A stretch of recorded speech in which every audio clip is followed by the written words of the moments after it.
First, some breaking news here on 11 Live. Tiger Memon has been hanged to death, but victims of 1993 Mumbai blasts continue to ask, where is the mastermind? And that's the breaking news on top of 11 Live. India today has accessed exclusive information that Tiger Memon, the mastermind of those 1993 blasts, is in Pakistan. Intelligence sources say the Tiger is still living in Karachi in Pakistan under the patronage of ISI. Also information available exclusively that Tiger Memon had planned to attack an aircraft at Mumbai's Sahar airport to avenge the 1992 Mumbai riots. But his plan went awry as the team entrusted to carry out the airport attack backed out. India today has exclusive details of the confession of Nasir, which proves that Tiger Memon had larger devious plans. And let's get in a word from Deputy Editor Atir Khan, who is breaking the exclusive story at this hour. Atir, what more can you tell us about as far as Tiger Memon's presence in Pakistan is concerned? What is the nature of his living today? What is the kind of profession that he is in? Well, you see what we are learning from our intelligence sources, and these are top intelligence sources, that he is still in Pakistan and is living in Karachi.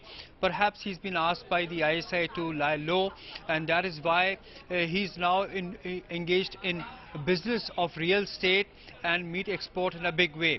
And now, Smita, he went out of intelligence radar for a long time. Right. We know that in 1994, he was traced to Pakistan, Karachi, and we have a copy of transcripts which show that he participated in the meeting with Tiger Memon in his at his residence, along with other operatives and co-accused in the 93 blast case.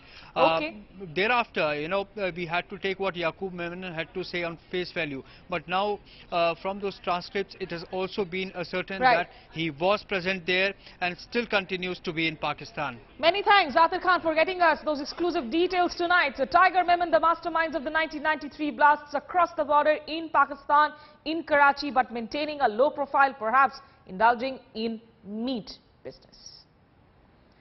Now, moving on to another piece of crucial information. After a tense 48 hours, 2 of the 4 Indians who had been taken away by unknown men in Libya, who were suspected to be ISIS militants, have now been released. 2 other detained Indians are also likely to be released in the next 24 to 48 hours, is what we are learning from our sources. MEA spokesperson Vikas Swarup had earlier tweeted that the 2 Indians belonging to Karnataka were brought back safely to University of Sirte, and government efforts continue for the remaining 2. 2 Indians released are from Raichur and Bengaluru in Karnataka. The families of Indians from Hyderabad, though, still await good news.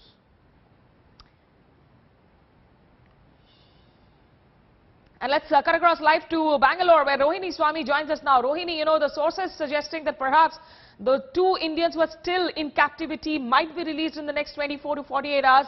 That must be, in fact, a news that is much looking, you know, something that the families in Hyderabad are looking forward to. Well, that's the kind of glimmer of hope that the families are looking to, because till now we've seen how the 2 of the 4 captives have been released, and they were hoping for some good news. And even when they've been speaking to the media, they've been saying and in appealing to the Ministry of External Affairs to do as much as they can to bring them back home safely.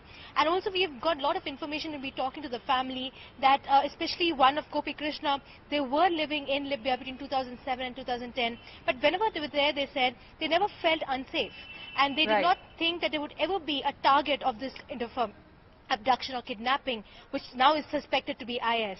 But yes, right now they're only hoping against hope that even the SMSs and the kind of details that are being shared, which the MEA is sharing with the family, because MEA has been saying time and again that they've been briefing the family onto what is happening. And like you're saying, 24 to 48 hours, if it is, then it's definitely heartening news for them.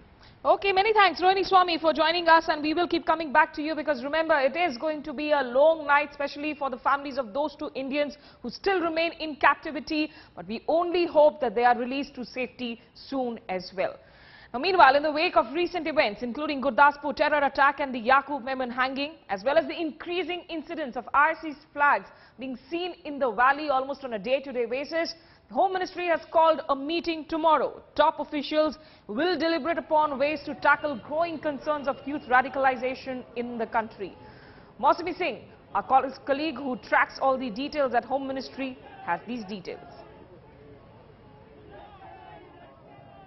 The Home Ministry has called for a meeting on the issue of radicalization of Indian youths. Now this in this current scenario assumes paramount importance because there has been a growing concern over the way social media is being used by terror organizations, specifically the ISIS, to influence the Indian youth.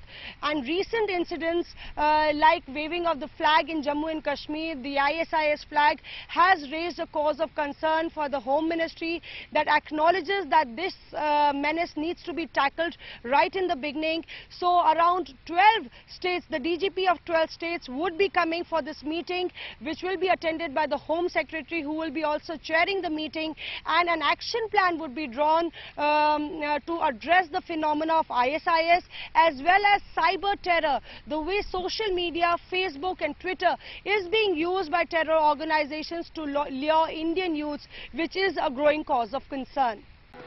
Here with 11 p.m. live, at the stroke of midnight, India and Bangladesh will today witness history, ending more than 4 decades of wait. 162 adversely held enclaves by India and Bangladesh will stand physically transferred as the land boundary agreement comes into force.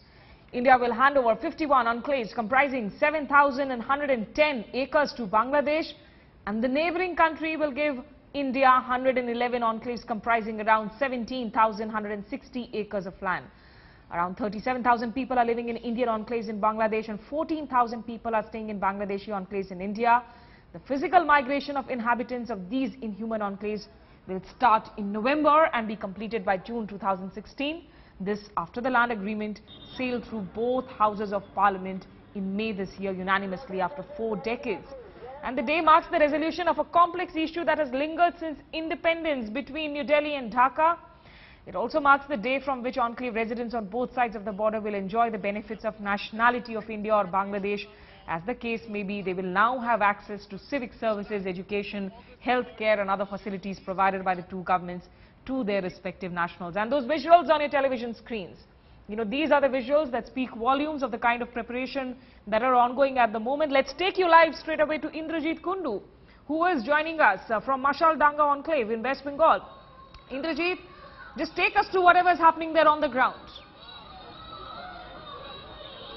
Well, Smita, the mood here is of absolute excitement and jubilation. They have been, anticipating this for a long time. It's been a 60-year-long wait, and finally, the wait has fructified into something historic, because they are going to be celebrating Independence Day a fortnight before the rest of the country celebrates. These are the newest citizens of India. As you can see, 9-year-old Rabia is holding an Indian national flag here. So the residents of the 51 Bangladeshi enclaves across West Bengal would be given the status of Indian citizens, which they have been longing for so long and they have been fighting for so long. Let's speak to a few of them. কিরকম আশা করছেন এখন? সরকার হবে, নতুন সরকারের আন্ডারে আসবেন, ভারতীয় বলে এখন অফিশিয়ালি আপনাদের স্ট্যাটাস হবে, কি আশা করছেন? আমরা আশা করছি যে দেশ স্বাধীন হওয়ার পরে, ভারতীয় হওয়ার পরে সর্বপ্রথম আমাদের বাচ্চাদের শিক্ষার ব্যবস্থা, স্বাস্থ্যের ব্যবস্থা, তারপরে আমাদের ছিটমহলে কোনো আলো নেই, বিদ্যুৎ নেই, অথচ আমাদের ছিটমহলের উপর দিয়ে ভারতে অনেকের বিদ্যুতের তার গেছে, আমরা তার দেখি কিন্তু আলো পাই না। তা আগামীকাল যখন আমরা ভারতীয় হয়ে দেবো, ছিটমহল যখন ভারতীয় হয়ে যাচ্ছে, তা আমরা আশা করি আমাদের প্রত্যেকের ঘরে ঘরে বিদ্যুতের আলো জ্বলবে। আমরা ভালো পানীয় জল পাই না, আমাদের ঘরে পানীয় জল আসবে। বিগত 60 বছরকে কিভাবে দেখেন, যখন লোকে আপনাদেরকে বলতো আপনারা বাংলাদেশি, অনেক সময় অ্যারেস্ট করে নিত? সে তো কথা বলাই যায় না, যে আমরা এই ছিটমহল থেকে যখনই আমরা ইন্ডিয়া গিয়ে যাইতাম কোনো একটা জিনিসপত্র আনার জন্য, আমরা ছিটমহলের নাম বলতে পারতাম না। কোনো একটা জিনিস কিনতে গেলে, আনতে গেলে পার্শ্ববর্তী সিটের ইন্ডিয়ার গ্রামের নাম বলতে হতো। কিন্তু আগামী দিন থেকে আমাদের আর সেটা বলতে হবে না। আমরা যদি বাইরে যেতাম কাজকর্ম করার জন্য, আমরা কখনো ছিটমহল বলতে পারলাম না। অথচ দিনহাটা থানায়, দিনহাটা শহরে গেলেও আমরা ছিটমহলের পরিচয় দিতে পারতাম না। আমরা নিউ কুচবিহার গেলে আমরা নিউ কুচবিহার তো যাইতেই পারতাম না। যারা ছিটমহলের বাসিন্দা, বাইরে কাজকর্ম করে, তারা অনেকেই এদিকে আলিপুর দিয়ে, এদিকে শিলিগুড়ি দিয়ে বিভিন্ন পালিয়ে পুলে আমরা। Right, let's just speak to 9-year-old Rabiya. এই যে তুমি ফ্ল্যাগটা ধরে আছো, তুমি জানো আজকে তোমরা কি ইন্ডিয়াতে থাকতে চাও? ইন্ডিয়াতে থাকতে চাও? ইন্ডিয়াতে চিরকালই থাকতে চাইতে? So there you have it, 9-year-old Rabia. She doesn't really understand the magnitude of the situation, but when she of course grows up, she would realize and when she reminiscences that she would be able to know such a she was part of such a historic moment that everybody here is going to participate in tonight. Absolutely, and we here at India Today can only say welcome to all the new citizens of India who join us as a family. Many thanks Indrajit Kundu, and pretty envious of you as you get to witness history tonight at, of course, the stroke of midnight. That's a wrap of this edition of 11 Live.